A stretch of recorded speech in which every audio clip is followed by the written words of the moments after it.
Hello students, today we are continuing with the chapter How do organisms reproduce.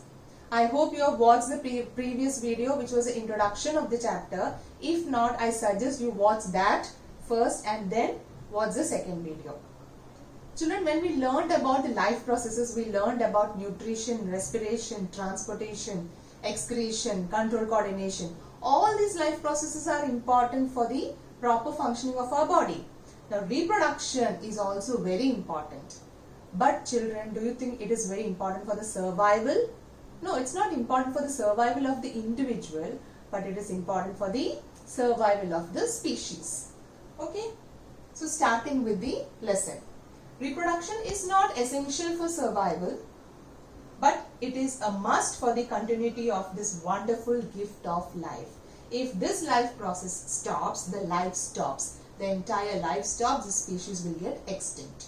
Okay? So there are two types of reproduction. One is asexual reproduction, the other one is sexual reproduction. Now asexual reproduction, in which there is only one parent involved, and here in sexual reproduction you have the two parents involved. So today's video is regarding the asexual reproduction. Okay? Now types of asexual reproduction. Now what is asexual reproduction? We have learned this, a gist of it we had seen in the first video, where we had learned about the mitotic division, in which the DNA is just copy pasted as it is. So that is, in asexual reproduction it is only the mitotic division which is involved, and it is only the vegetative cells which are involved in this type of reproduction. So what is asexual reproduction? The main features you remember, only one parent is involved, mitotic division takes place in vegetative cells. Okay? So let us go into the detail of it. What are the types of asexual reproduction we are going to learn today? One is binary fission, second multiple fission, third budding, 4 fragmentation, 5 regeneration, 6 spore formation, and the last one vegetative propagation. So let us learn that one by one. So the first one is binary fission. Binary fission, okay, it is found in the most simplest of organisms. Which is the most simplest of organisms? You remember the 5 kingdom classification here. We have learned in 9th standard: Monera, Protista, Fungi, Plantae, Animalia. Monerians are the prokaryotes, the bacteria, they are the simplest of the organisms. Okay, so in them you can see the binary fission. You know, the bacteria has just a cell wall with some DNA scattered here. It's called as a nucleoid. So in binary fission, from the word you can understand, binary means 2, fission means breaking. So the parent, that is this bacteria, breaks into 2 daughter cells. You can see the DNA getting duplicated, just like in mitosis we have learned in the previous, in the introduction part. The DNA has got duplicated and it's entering into the 2 daughter cells. It's the most simplest form of reproduction, where the DNA is copied, cell splits into 2, and you get 2 identical daughter cells. Okay, so binary fission is the most simplest of the asexual reproduction. Now coming to the second example of binary fission, paramecium. Where does paramecium come in? They come under protistans. That is also the next simplest of organism, that is the paramecium euglena.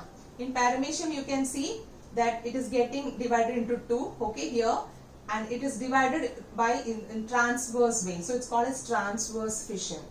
Okay, whereas in euglena you can see it is dividing into 2 longitudinally. It's called longitudinal fission. So the fission can happen either in the transverse way or in the longitudinal way. Another example is leishmania. Leishmania is actually, it's also having longitudinal fission, but it happens in a very specific way. You can see it is having this flagella. The flagella first, it is becoming duplicated, and then you can see the fission happening from the opposite side. So in leishmania, fission occurs in a specific orientation. So binary fission examples, remember, bacteria, euglena, paramecium, leishmania. They are all coming under most simplest of the organisms. Okay. Next is amoeba. Amoeba also comes under protista. So they don't have a specific shape. So here the fission is neither transverse nor longitudinal. It can happen in any plane. So it's called irregular binary fission, amoeba. So one more example added to binary fission: bacteria, euglena, paramecium, leishmania, and amoeba. These are all coming under binary fission. Okay. Now, once more, just to see how it happens in bacteria, you can see the transverse fission happening in bacteria. Okay. And see, so fast it is getting reproduced. You know, the bacteria reproduces every 20 seconds. That's why if you have a bacterial infection, from morning you feel a little bit throat pain, by evening it increases so much because the number of bacteria has reproduced. So it reproduces by the method of binary fission every 20 minutes. So the number of bacteria increases in your body. Okay. Now see here, Paramecium also, see it is how it is getting divided by transverse fission. And look at Euglena, how it is getting divided by longitudinal fission. Okay. Next type of fission, the second one is multiple fission. That is, a single parent is giving rise to many daughter cells. That is why it's called as multiple fission. Here what happens, this is a plasmodium. If you remember, it is a protozoa. It is also coming under protista. It is a protozoa which causes malaria. Okay. So what happens is, it is having it's a unicellular organism with one nucleus. This nucleus will divide into many nuclei, and each nuclei will get surrounded by cytoplasm, and these are the daughter cells which will be released. So during unfavorable conditions, multiple fission happens, and it forms a cyst like this. This forms in the unfavorable conditions, and during favorable conditions the cyst breaks and all the daughter cells are released, and the daughter cells will go and enter into a new host. So multiple fission example is Plasmodium. Next, just difference between binary and multiple fission. Two daughter cells are formed in binary fission. Multiple fission, many daughter cells are formed. Here it occurs in favorable conditions. I told you multiple fission occurs in unfavorable conditions. Here both the nucleus and cytoplasm divide simultaneously in binary fission. In multiple fission, first the nucleus divides, then it gets surrounded by the cytoplasm. It includes a definite pattern of division. You saw in binary fission there is a definite pattern, transverse, longitudinal, etc. But here there is no definite pattern of division. Examples: amoeba, bacteria, Euglena, leishmania.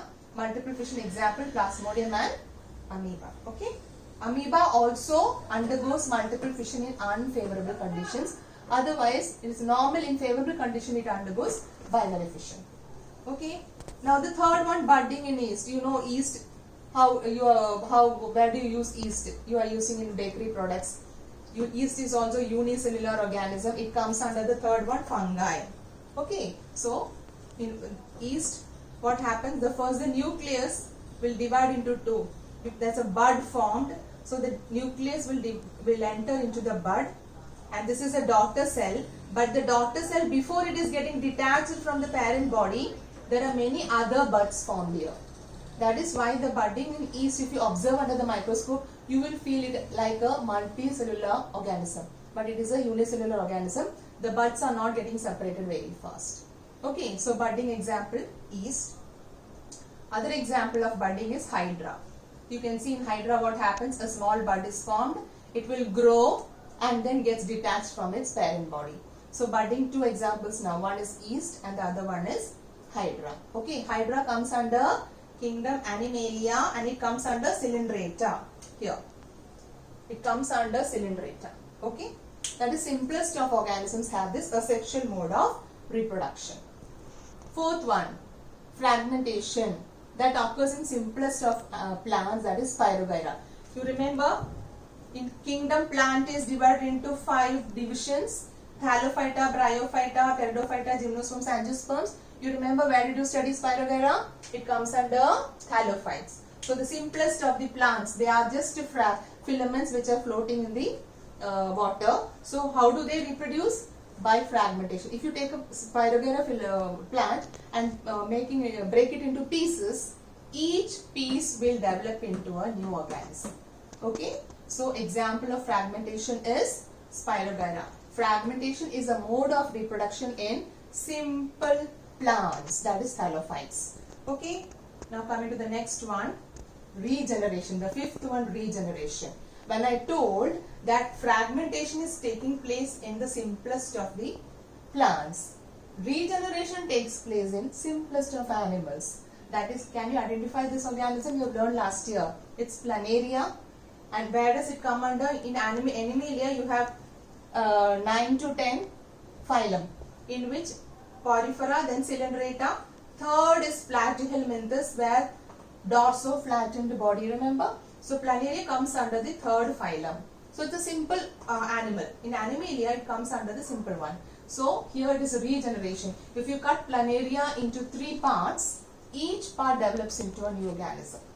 So remember, fragmentation is a type of reproduction in plants, whereas regeneration is a type of reproduction in simplest of animals. Example of regeneration is Hydra. Okay.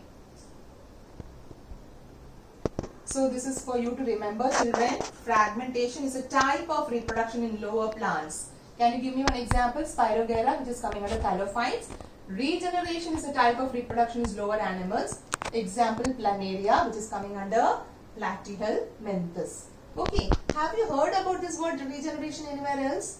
Yes, no? You have heard that the lizard, it will lose its tail when it's a mode of protecting itself from a predator. When a predator comes to eat it, it will just cut off its tail on its own, and the tail will be moving in such a way so the predator gets confused and the lizard escapes. So what happens to the tail of the lizard then? It will live like that without a tail? No, the tail will regenerate. So that is called regeneration. But is it reproduction? No. That is, lizard comes under higher organisms. It is a chordata. So when it is losing a part of its body, that tail is not growing into a new lizard. Understood? So only the body part gets a new tail. The tail will not get developed into a new lizard as you saw in Planaria. So that regeneration is not reproduction. Okay, so remember that very well, children. Regeneration is not always reproduction. Justify. How? You can, with 2 examples you can say. If a lizard is losing its tail, it will regenerate its tail. You can see the regenerated tail here. Okay. But the tail which it lost, that tail will not regenerate the other body part. Clear? And here you can see the starfish, if it loses one arm, a new arm develops there. So that is also regeneration. But these are not coming under reproduction. Clear? So regeneration is not always reproduction. Regeneration becomes reproduction only in the lower organisms. Okay? 6th one is spore formation. If you keep a piece of bread for some time outside, you know what happens, fungus develops in it. Okay, so that fungus, you know, if the first body which appears on it's a parent body, and if you leave it for some time like that for few more days, from that reproductive parts appear. That's called as a sporophyte.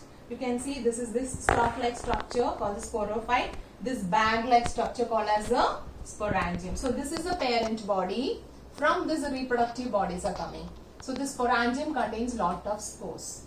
So these spores will be then just dispersed just like seed dispersal, and these spores will spread in the environment. In the atmosphere it will be there in the environment. So whenever it gets a chance to germinate, it will germinate. That's why when you keep a bread, the spores are there in the environment. It is getting a favorable place to germinate. It will germinate to form this parent body. It's called as hyphae. And then further it will develop its reproductive part also.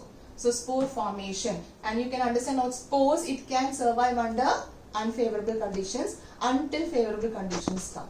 It can be in the atmosphere. So spore formation is seen in this bread mold is coming under fungi. Okay. Next one, spore formation, other examples. Mushroom. You've seen the umbrella, mushroom umbrella. Under the mushroom you have spores. Then you can see spores in the fern and moss. Moss and fern come under plantae, that is Bryophyta. Bryophyta, you can see moss, you can see this, how it is. Here also, first you can see the parent body. In the later part, you can see the reproductive part. Okay. So this is how it will look, the reproductive part having a capsule, lot of spores. The spores will be dispersed. During rainy season it happens. Until the next rainy season comes, the spores will be in the environment. When the next rainy season comes, that spore will fall on that moist area. It will germinate. Okay. Similarly in ferns also, under the leaves sporangium is there. So examples of spore formation. One was bread mold, mushroom, moss and fern. These are the examples of spore formation. And the spores can survive under unfavorable conditions until it gets a favorable condition to germinate. Okay. Next one, advantages of spore formation is very often asked in the exam. Remember, it can withstand adverse conditions and it will germinate when it will get unfavorable conditions. It can be carried away easily, so it can move to many places. It can be dispersed through wind or water, etc. And it has a thick, hard covering inside. See, this is how it will look under the microscope. Thick and hard covering, so that it can survive under unfavorable conditions. And when favorable conditions come, this will just break, and from inside the hyphae will develop. That's the parent body will develop. So remember the advantages of spore formation. Okay. Next one, the seventh one is vegetative propagation. Okay, from the word you can understand vegetative means vegetative cells are the somatic cells of the body. Our body contains two types of cells, vegetative and somatic cells. In a plant body, the root, stem, leaf, these are all vegetative parts. Okay, and the flower is the reproductive part. So if reproduction happens by the vegetative parts, it's called vegetative propagation. So you can get a new plant by stem cutting, through underground stems, through underground roots, or even through leaves. So when these vegetative parts are giving rise to new plants, it's called vegetative propagation. But after observing all this, man has also developed his own ways of vegetative propagation, that is grafting, layering and tissue culture. So let us see the just examples of those. Okay. So the first one, stem cutting. If you want a rose plant in your house, you don't take its seeds and put. You just keep a small branch or a stem of the rose. Similarly, in bougainvillea, hibiscus, sugarcane. In all these cases, how do you grow new plants? By just cutting the stem. Examples of stem cutting: rose, bougainvillea, hibiscus and sugarcane. Even though they bear flowers, the seeds which are formed in this, they are not able to form new plants. So these are all coming under plant kingdom plantae, the last angiosperms, the flowering plants. Flower is a reproductive part, but still in some of the flowering plants, the reproduction is by the means of vegetative parts of the plant. Okay, so stem cutting examples, remember. Next is underground stems. Okay, see underground stem: potato, garlic, onion, ginger and banana. These are all the underground stems, and if you put them in the soil, new plant comes from it. And the next one is the underground roots, that is beetroot, sweet potato, radish, carrot and turnip. Children, why this is called an underground root and this is called as an underground stem? Usually both of them are found underground, isn't it? So just to give you an idea, see, beetroot and potato. Potato is called as an underground stem and beetroot is called as an underground root. Why? You see, stem usually has a node and internode, you remember, isn't it? So this is a condensed stem. If the stem is just compressed, the nodes here you can see in the form of buds. Okay, so this is a proof that there is a modified stem, but you cannot see those buds in the case of the beetroot or in case of sweet potato. You see, in the case of sweet potato also, you cannot see all that. See, there's no buds here. You cannot see any buds in the radish, carrot, etc. In potato, you can see those buds. Potato, ginger also, the buds are there. So this is also an underground stem. Onion is called as an underground stem. This is also modified stem. This is actually the compressed stem. So only this fleshy part is only the leafy part. Okay, condensed leaves. So this is the stem of the onion plant. So this is also reproducing by underground stem. Similarly, garlic. Garlic also, here this is actually the condensed stem having the nodes and internodes compressed. And what is this? Can you identify what is this? Elephant yam? Suran, what do you say? Okay. So this is also an underground stem. So you want a plant of this, you have to keep this under, and from the buds, new plants come out. Okay. So that is the difference between underground stem and underground roots. Fine. Next one. Reproduction by leaf. Very beautiful. Now you have seen this bryophyllum leaf. From the notches, you can see this notches of the leaf. From the notches, new buds can come. If you want a bryophyllum plant in your house, you have to bring its leaf and keep. You will get many bryophyllum new plantlets coming out of it. Similarly, night queen, Rath Kirani, which you say. Okay, night queen is also an example of reproduction by leaf. Okay, now I told you man has observed the nature and he has developed his own techniques. So the first one is grafting.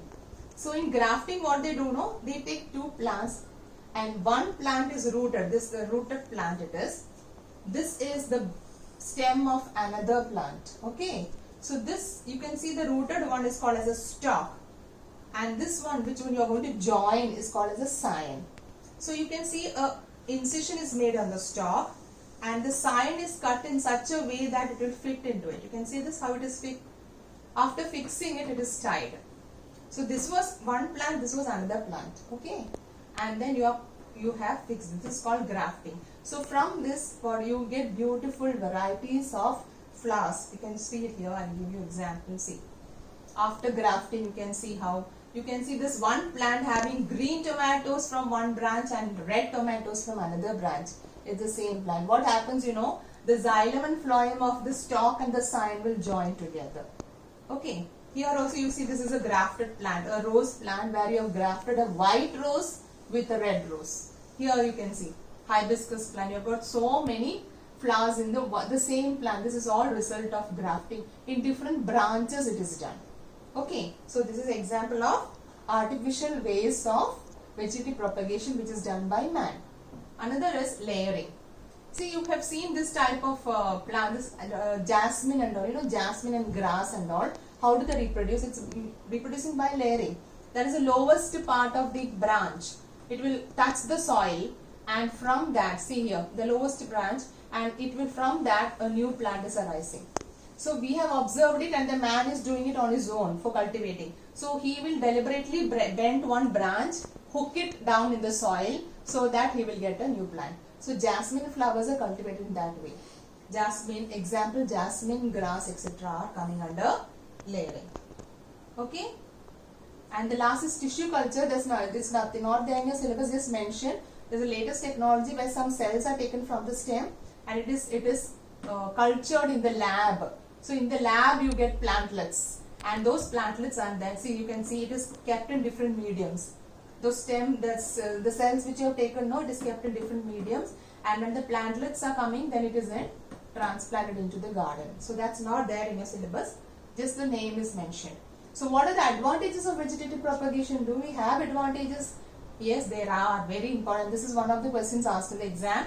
They can bear fruits and flowers earlier than those produced by seeds. You need not wait for the flowering, fruits, seeds and all.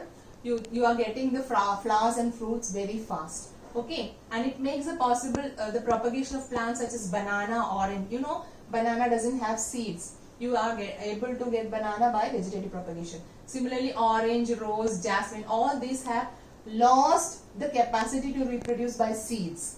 So, vegetative propagation has helped to propagate such plants which has lost even though they have seeds, the seeds cannot bear new plants. So, it is a boon for such plants. And the third one, they have produced genetically similar plants. As I said, when in sexual reproduction, variations happen because DNA is not copy pasted. The DNA is copied, edited and pasted, if you remember the first video.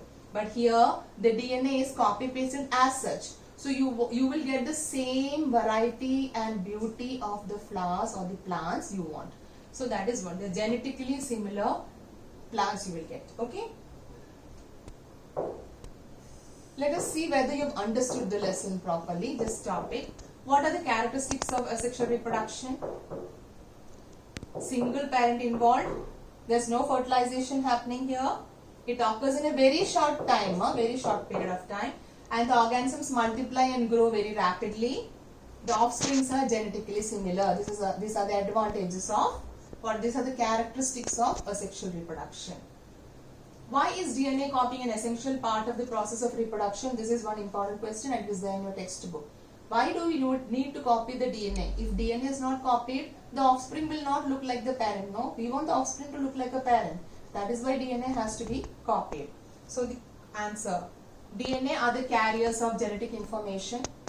Okay, we have learned about it in the previous video. If you have forgotten, again go through that. For an organism to produce its own kind, it becomes necessary that the offspring get the similar DNA. So same DNA, so the parents will get the offspring will get the same characteristics of the parents. Okay. Third one, what are the disadvantages? Is there any disadvantages for sexual reproduction? Do you feel?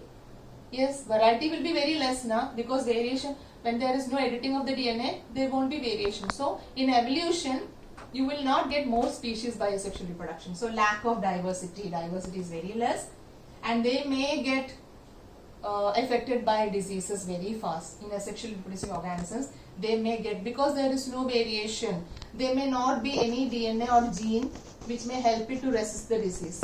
So they are susceptible to diseases. They are unable to adapt to changing environment.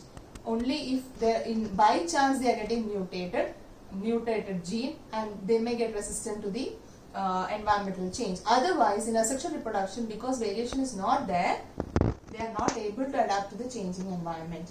A single change in the environment would eliminate the entire species. So extinction of species is more possible in case of asexual reproduction. Okay, remember these points.